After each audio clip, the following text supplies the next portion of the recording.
Welcome to Disney's Magic of Storytelling podcast, sponsored by WakeMed Children's, because inside every child is a story waiting to be told. Our storyteller is ABC 11 meteorologist Dawn Schweneker. Parade Day Dash. Mike Wazowski crumpled up the last piece of crepe paper and stepped back to admire all of his work. "It's perfect," he said to his best friend Sully. Sully hopped onto the parade float they'd been building, and it was decorated with balloons and streamers and had a row of doors in the middle, just like the scare floor.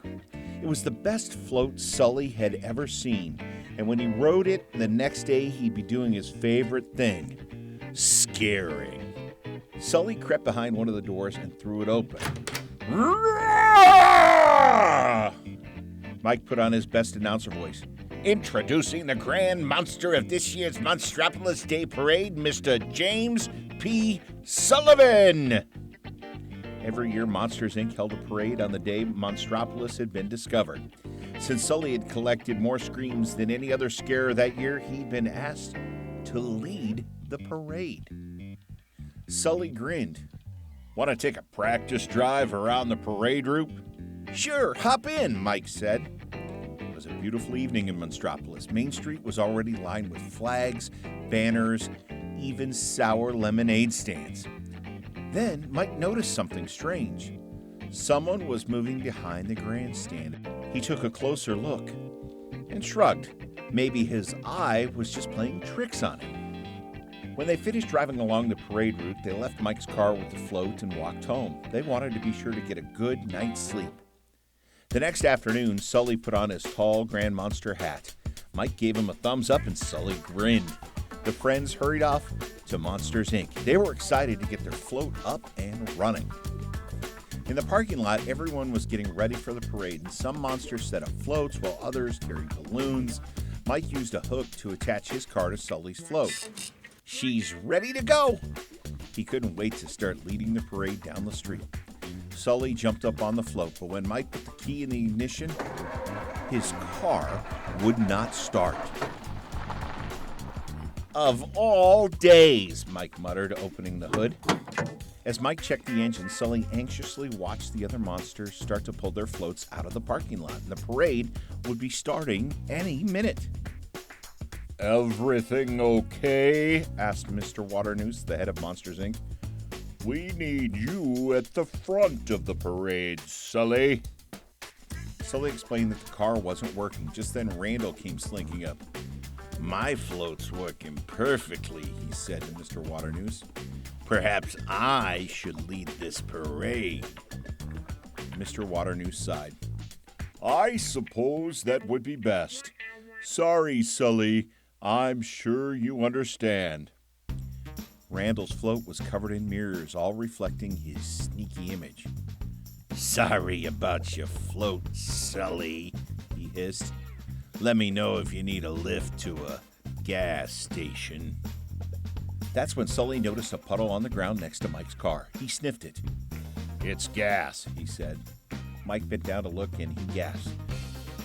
Randall's footprint. He emptied the tank on purpose. "That sneaky reptile," Sully exclaimed. "We won't let him get away with this," Mike replied. "We have to fill the tank and catch the parade." Mike and Sully ran as fast as they could to get more fuel. Before long, they were racing out of Monsters, Inc. Mike steered the float alongside a marching band at the end of the parade. "Pardon us," Sully called. "Coming through." Mike honked his horn in the same beat as the giant tuba, and Sully tipped his hat to the conductor. "Go get 'em, Sully," the band leader cried.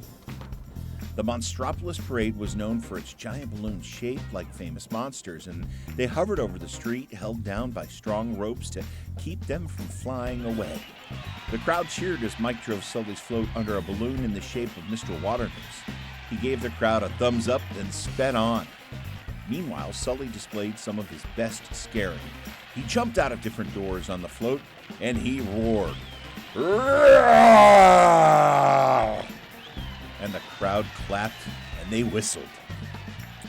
Mike squeezed past a float with monster scouts, tossing gummy worms and grasshopper cookies to the crowd. The Monster Scouts squealed with delight when Sully jumped out from one of the doors pretending to scare them, and suddenly Mike had an idea. "Sully," he cried out over his shoulder, "I'm going to pull up alongside Randall's float. I got an idea that'll knock his socks off." They could see Randall blowing kisses to the crowd at the front. Mike expertly wove through a line of monster cycle riders until they were right next door to Randall's float. Sully knew just what Mike was thinking. He readied himself for the perfect moment. "So glad you guys could make it after all," Randall cackled to Mike. "Too bad you missed all the fun." But then Sully burst out from behind one of the doors in his float and gave Randall the scare of his life.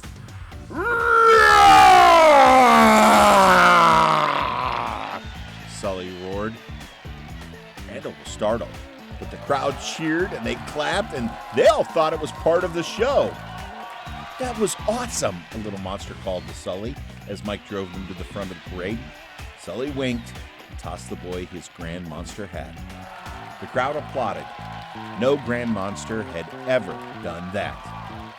Along the way, Sully pretended to scare the crowd and they cheered. Sully loved seeing everyone have such a great time.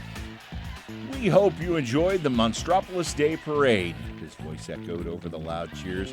Then he announced, "Let the fireworks begin." Boom! Sparkling lights exploded in the sky, lighting up the entire town center. As everyone oohed and awed, Sully smiled at Mike. "Thanks, pal," he said. "You sure saved the day." Mike grinned and said, "Hey, that's what friends are for." The end. WakeMed Children's is proud to support the ongoing enrichment of children in our community and beyond through our sponsorship of the Disney Magic of Storytelling podcast. To learn more about WakeMed Children's, please visit kids.wakemed.org.